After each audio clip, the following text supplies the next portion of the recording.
Hi, I'm Parker Ryan, and welcome back to the one and only game channel on YouTube, PGNet, Parker Gaming Network. Today, for my first video, I wanted to discuss something I've been interested in for a long time, Sonic the Hedgehog. We all know that Sonic forces us to be sad, wink, but I'm very optimistic about the upcoming games.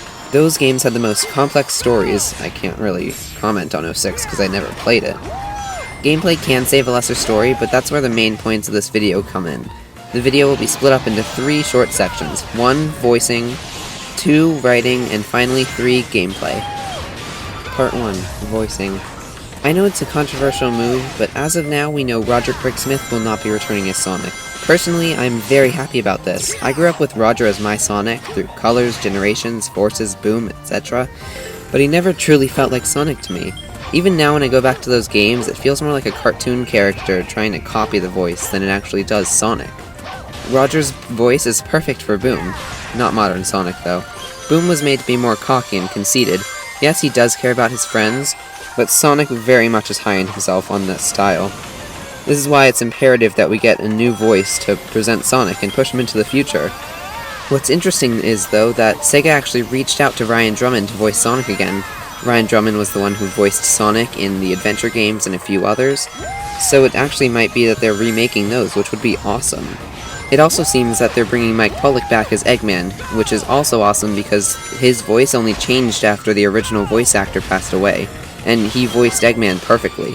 The ultimate issue was change. It seems Sega was changing the view of Sonic, and to transition the series to this, they're adopting a new Sonic.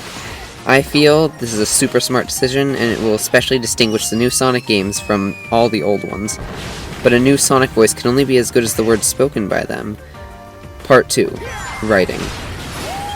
The writing in the Sonic games from everything after Unleashed has been kind of childish. The story is fine for kids, but not what Sonic is known for. Pontac and Graff, the previous game's writers, came onto the scene and started making everything more childish. During the adventure era, Sonic was made for 11 to 17-year-olds. This made a lot more sense, especially with the themes in the games. I mean, Adventure 2 had multiple deaths, including a child killed by the police. The game went deep. That all changed when Pontac and Graff combined for Ease of Say, come onto the scene and wrote games like Sonic Colors. I love Colors. I got that game when I was 6 with both the DS version and the Wii on the same day. But the story is minute at best. This is the same problem for basically all games from Colors on. Minimized story aimed at the most juvenile of young children. We have lines like, huh?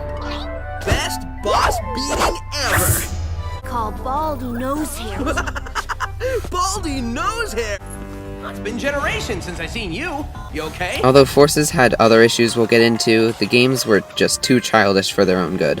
I know people say that Sonic is a blue anthropomorphized hedgehog and doesn't need a good story, but we all know that the games were best when they had stories. Adventure 2, Unleashed, these games pushed limits and showed how Sonic could easily be a deep character and be child-friendly at the same time. Heck, I got Unleashed around the same age as Colors, Wii, and it's still my favorite Sonic game. The story has so many cute and memorable moments, the writing has passion. That's what modern games are lacking. Graff have even stated that they will use Wikipedia to look up Sonic because they don't and didn't know anything about the Sonic character. They seem like nice people, but if you don't know a character you're writing, then just get new writers. You don't need to write for a character you don't know. And same as stated before, it seems like we're getting it. As stated on Twitter, they were not coming back for the new games, meaning, once again, Sega must be working towards a good new game. New voices along with new story writers. The next Sonic games are looking bigger and better than ever, with revamped, fresh stories, and change around every corner. The only worry now is gameplay, which transition us straight to Part 3, the gameplay. Sonic's gameplay, in my opinion, has been really fun, with the boost and all, but Sonic Forces kinda killed it for me, and I assume most of us. The boosting was really fun for Generations and at its best in Unleashed. Colors was fun too, but the game had an overabundance of 2.5D. Which, to me, is the pinnacle of laziness, especially in a game marketed as a 3D modern Sonic. I love Colors, but it is a 2D game with 3D segments, not the other way around. But you know the issues with Forces? While Colors was still really fun despite the 2D gameplay, Forces is neither fun in 3D or 2D, which somehow it has more than Colors does. The gameplay just needs to be fixed. This changes based on the gameplay style, so let's go on that.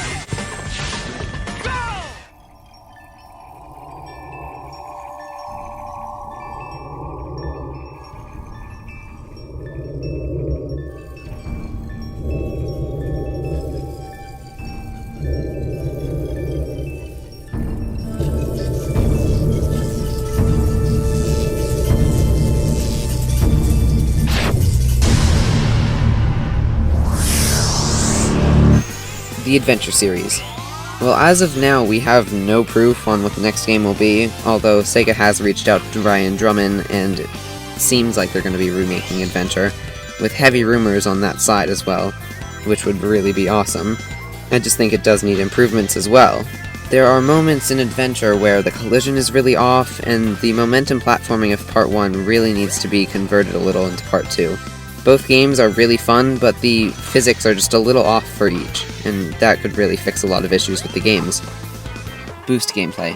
I genuinely love the boosting gameplay, even with how much Forces makes me sad, but I still go back and replay every one of those every few months.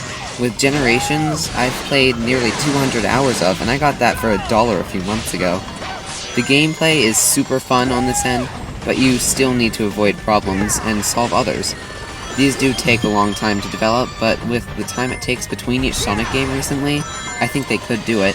Starting with the first Boost game, Sonic Rush.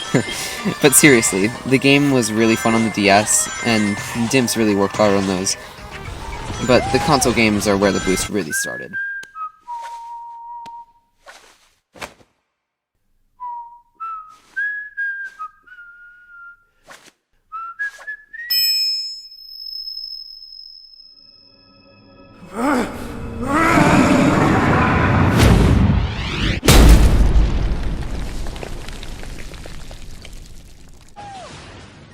The most debated Sonic game on all fronts. I love this game a lot, but I completely can see its problems. Keeping these descriptions of the gameplay, though, it's very split field. The daytime stages are amazing, fast, blaring speed bursts that are a joy to play and master, but the nighttime stages are kind of a slog of pain.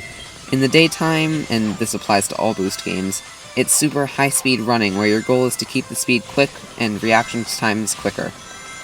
There are semi-kart racing controls if you think about it though, where you would drift around curves and press a button to go forward essentially. Sonic Generations. Sonic Generations is an expansion of the daytime stages from Unleashed in a way. Sega took what was well responded to, and for Sonic's 20th anniversary, they made a great game celebrating the 20 years of Sonic. Essentially one stage from each of the biggest Sonic games, 9 in total, there was a new addition that I'm sure everyone completely loves now, Classic Sonic. Although at the time this was really cool and fun, they kind of overused him, but we'll get into that later. Each of the 9 levels had a classic version where you would play in 2.5D, which is side-scrolling in a 3D environment. I'm okay with the 2.5D in Classic Sonic because it makes more sense. In classic gameplay, you're fully playing in a 2D space. It's not like it's marketed as a 3D part of a game where you're playing in 2D, but I digress. The modern stages have Sonic running at the breakneck speeds of Unleashed. Super fast, fun, blaring speed with the boost button to try and keep the speed.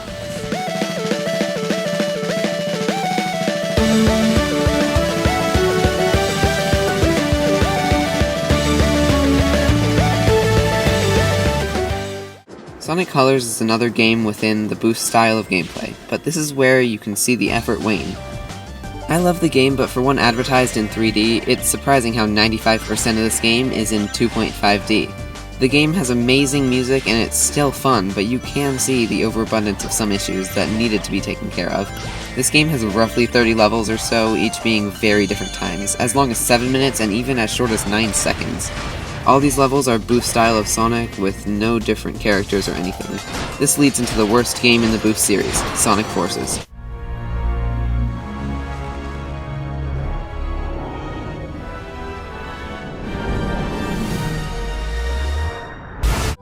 Okay, well this game pretty much sucks. We all know how it was rushed a lot and not given the time it needed, with 1 year of development, but I'll do a video about that on some point. Sonic Forces is the boost style of gameplay again, although much cheaper and without a lot of effort. Boosting sends you into space with no real weight behind it. The jumping is off on all characters and the levels. Classic Sonic just kind of drops off of ledges if you go near one fast. There are roughly 30 levels, often less than a minute, making the shortest Sonic game if you skip the cutscenes after each level.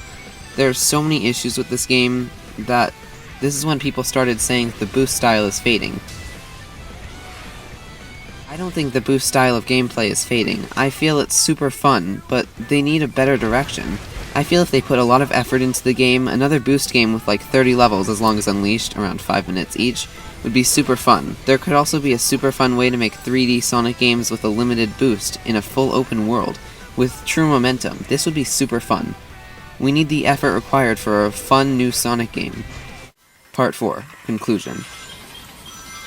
Modern Sonic and Classic Sonic shouldn't really be a thing. In my opinion, they need a true reboot and return to the original Sonic that we had before.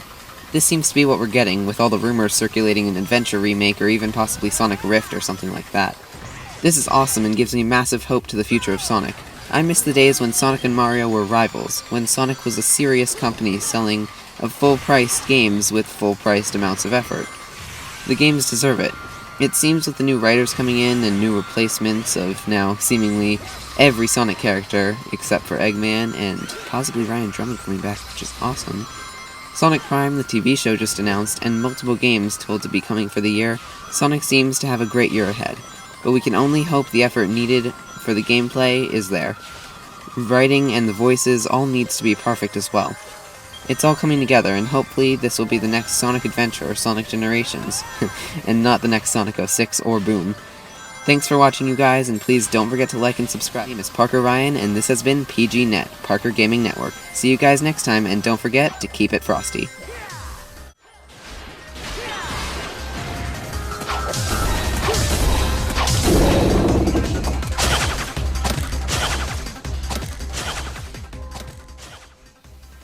Just a little hint, all you guys who stayed after the credits, the next video will probably be on Mario 3D World with Bowser's Fury, and I'm very excited for that, or something related to Sonic music, because those are definitely ideas I have. Thank you guys for watching again, and don't forget to like and subscribe. Thank you!